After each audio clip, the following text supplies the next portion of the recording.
Chapter 26 of Treasure Island. Treasure Island by Robert Louis Stevenson. Chapter 26. Israel Hands. The wind, serving us to a desire, now hauled into the west. We could run so much the easier from the northeast corner of the island to the mouth of the north inlet.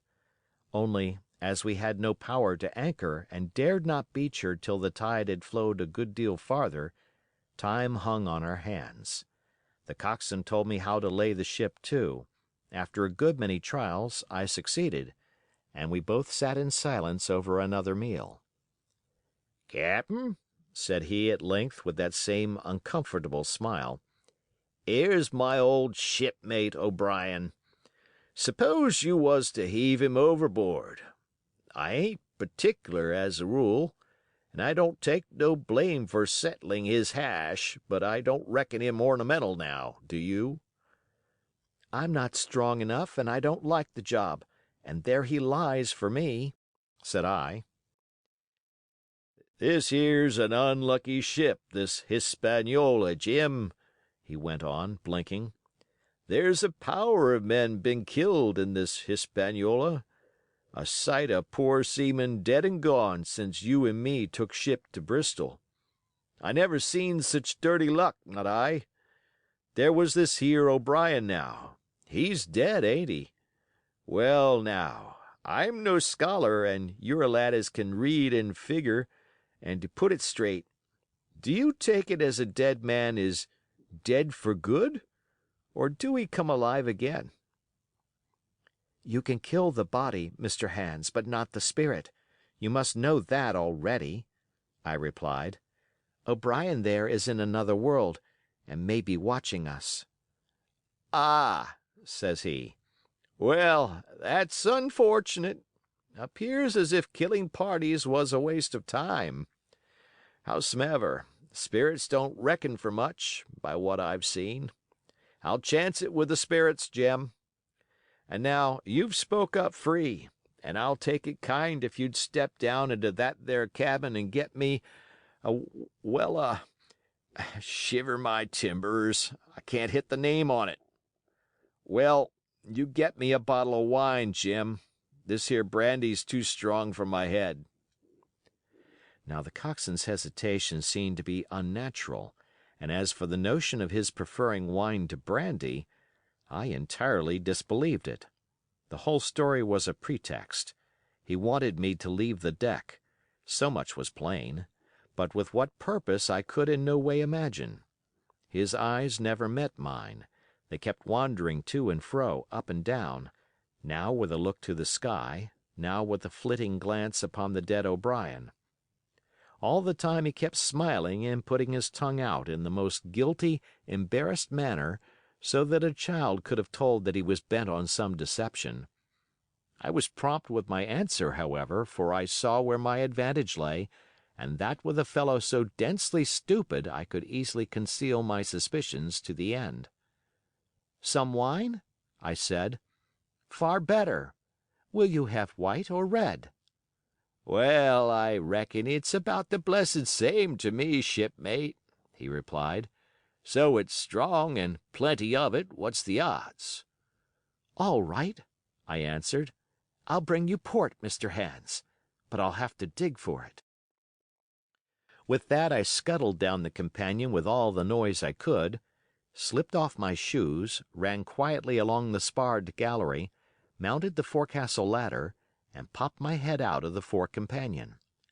I knew he would not expect to see me there, yet I took every precaution possible, and certainly the worst of my suspicions proved too true. He had risen from his position to his hands and knees, and though his leg obviously hurt him pretty sharply when he moved, for I could hear him stifle a groan, yet it was at a good rattling rate that he trailed himself across the deck. In half a minute he had reached the port scuppers, and picked, out of a coil of rope, a long knife, or rather a short dirk, discolored to the hilt with blood. He looked upon it for a moment, thrusting forth his under jaw, and tried the point upon his hand. And then, hastily concealing it in the bosom of his jacket, trundled back again into his old place against the bulwark. This was all that I required to know. Israel could move about, he was now armed, and if he had been at so much trouble to get rid of me, it was plain that I was meant to be the victim. What he would do afterwards, whether he would try to crawl right across the island from North Inlet to the camp among the swamps, or whether he would fire Long Tom, trusting that his own comrades might come first to help him, was of course more than I could say. Yet I felt sure that I could trust him in one point, since in that our interests jumped together, and that was in the disposition of the schooner. We both desired to have her stranded safe enough, in a sheltered place, and so that, when the time came, she could be got off again with as little labor and danger as might be, and until that was done I considered that my life would certainly be spared. While I was thus turning the business over in my mind, I had not been idle with my body. I had stolen back to the cabin, slipped once more into my shoes, and laid my hand at random on a bottle of wine, and now, with this for an excuse, I made my reappearance on the deck. Hans lay as I had left him, all fallen together in a bundle, and with his eyelids lowered as though he were too weak to bear the light. He looked up, however, at my coming, knocked the neck off the bottle like a man who had done the same thing often, and took a good swig, with his favorite toast of "Here's luck." Then he lay quiet for a little, and then, pulling out a stick of tobacco, begged me to cut him a quid. "Cut me a junk of that," says he, "for I haven't no knife and hardly strength enough, so be as I had. Ah, Jim, Jim, I reckon I've missed stays. Cut me a quid, as'll likely be the last, lad, for I'm for my long home, and no mistake." "Well," said I, "I'll cut you some tobacco, but if I was you and thought myself so badly, I would go to my prayers like a Christian man." "Why?" said he. "Now, you tell me why." "Why?" I cried. "You were asking me just now about the dead. You've broken your trust. You've lived in sin and lies and blood. There's a man you killed lying at your feet this moment. And you ask me why. For God's mercy, Mr. Hans, that's why." I spoke with a little heat, thinking of the bloody dirk he had hidden in his pocket and designed, in his ill thoughts, to end me with. He, for his part, took a great draught of the wine and spoke with the most unusual solemnity.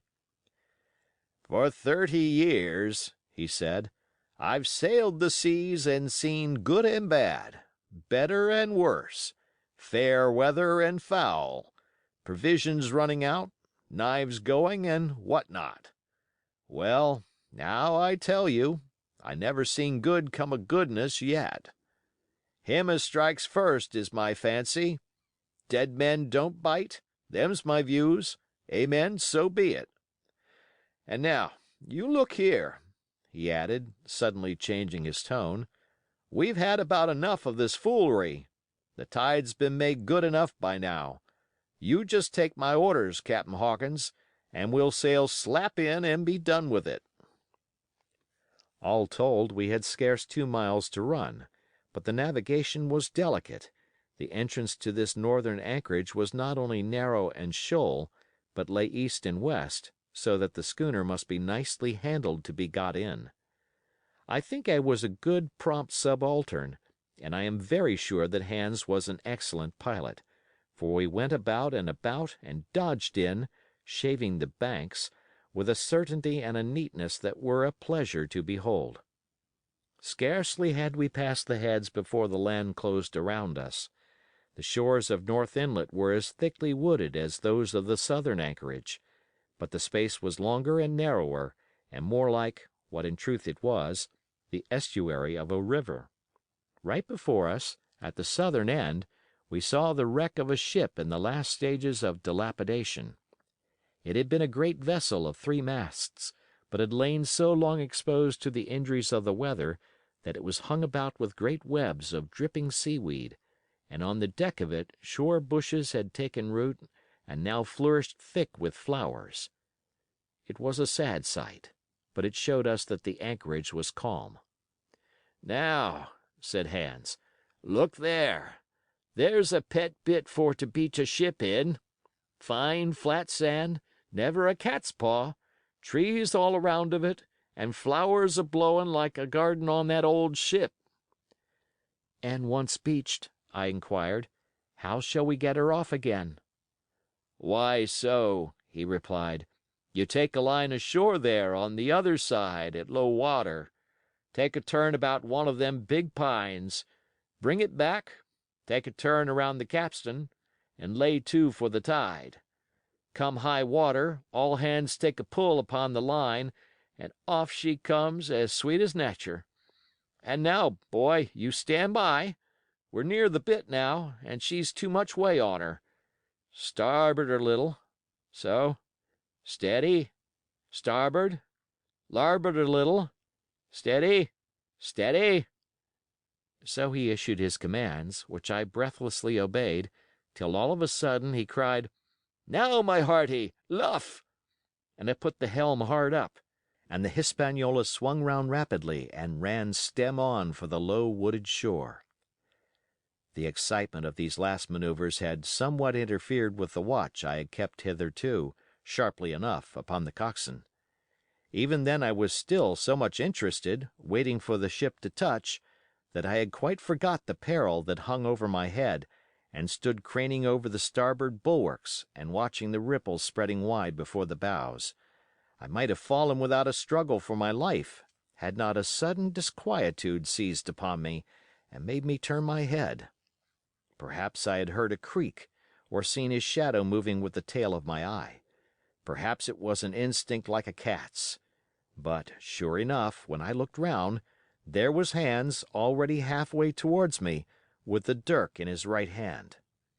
We must both have cried out aloud when our eyes met, but while mine was the shrill cry of terror, his was a roar of fury like a charging bully's. At the same instant, he threw himself forward and I leaped sideways towards the bows. As I did, I let go of the tiller, which sprang sharp to leeward, and I think this saved my life, for it struck Hans across the chest and stopped him, for the moment, dead. Before he could recover, I was safe out of the corner where he had me trapped, with all the deck to dodge about. Just forward of the mainmast, I stopped, drew a pistol from my pocket, took a cool aim, though he had already turned and was once more coming directly after me, and drew the trigger. The hammer fell, but there followed neither flash nor sound. The priming was useless with sea water. I cursed myself for my neglect. Why had not I, long before, reprimed and reloaded my only weapons? Then I should not have been as now, a mere fleeing sheep before this butcher. Wounded as he was, it was wonderful how fast he could move, his grizzled hair tumbling over his face, and his face itself as red as a red ensign with his haste and fury. I had no time to try my other pistol, nor indeed much inclination, for I was sure it would be useless. One thing I saw plainly: I must not simply retreat before him, or he would speedily hold me boxed into the bows, as a moment since he had so nearly boxed me in the stern. Once so caught, and 9 or 10 inches of the blood-stained dirk would be my last experience on this side of eternity. I placed my palms against the mainmast, which was of a goodish bigness, and waited, every nerve upon the stretch. Seeing that I meant to dodge, he also paused, and a moment or two passed in feints on his part and corresponding movements upon mine. It was such a game as I had often played at home about the rocks of Black Hill Cove, but never before, you may be sure, with such a wildly beating heart as now. Still, as I say, it was a boy's game, and I thought I could hold my own at it against an elderly seaman with a wounded thigh. Indeed, my courage had begun to rise so high that I allowed myself a few darting thoughts on what would be the end of the affair, and while I saw certainly that I could spin it out for long, I saw no hope of any ultimate escape.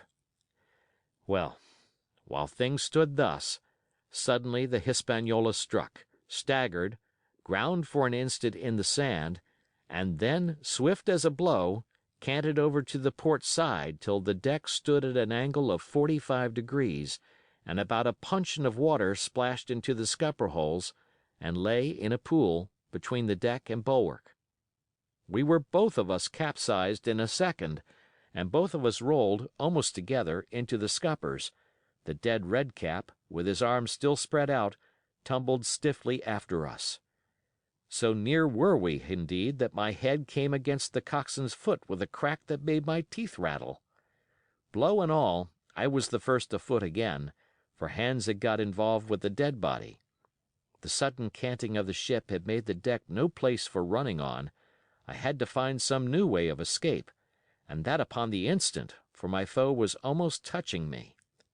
Quick as thought, I sprang into the mizzen shrouds, rattled up hand over hand, and did not draw a breath till I was seated on the crosstrees. I had been saved by being prompt. The dirk had struck not a half a foot below me as I pursued my upward flight, and there stood Israel Hands with his mouth open and his face upturned to mine, a perfect statue of surprise and disappointment. Now that I had a moment to myself, I lost no time in changing the priming of my pistol, and then, having one ready for service, and to make assurance doubly sure, I proceeded to draw the load of the other and recharge it afresh from the beginning. My new employment struck Hans all of a heap. He began to see the dice going against him, and after an obvious hesitation, he also hauled himself heavily into the shrouds, and with the dirk in his teeth began slowly and painfully to mount. It cost him no end of time and groans to haul his wounded leg behind him, and I had quietly finished my arrangements before he was much more than a third of the way up. Then, with a pistol in either hand, I addressed him. "One more step, Mr. Hans," said I, "and I'll blow your brains out. Dead men don't bite, you know," I added with a chuckle. He stopped instantly. I could see by the working of his face that he was trying to think, and the process was so slow and laborious that, in my newfound security, I laughed aloud. At last, with a swallow or two, he spoke, his face still wearing the same expression of extreme perplexity. In order to speak, he had to take the dagger from his mouth, but in all else he remained unmoved. "Jim," says he, "I reckon we're fouled, you and me, and we'll have to sign articles. I'd have had you but for that there lurch, but I don't have no luck, not I, and I reckon I'll have to strike, which comes hard, you see, for a master mariner to a ship's yonker like you, Jim." I was drinking in his words and smiling away, as conceited as a cock upon a wall, when, all in a breath, back went his right hand over his shoulder. Something sang like an arrow through the air. I felt a blow and then a sharp pang, and there I was pinned by the shoulder to the mast. In the horrid pain and surprise of the moment, I scarce can say it was by my own volition, and I am sure it was without a conscious aim, both my pistols went off, and both escaped out of my hands. They did not fall alone. With a choked cry, the coxswain loosed his grasp upon the shrouds, and plunged head first into the water. End of chapter.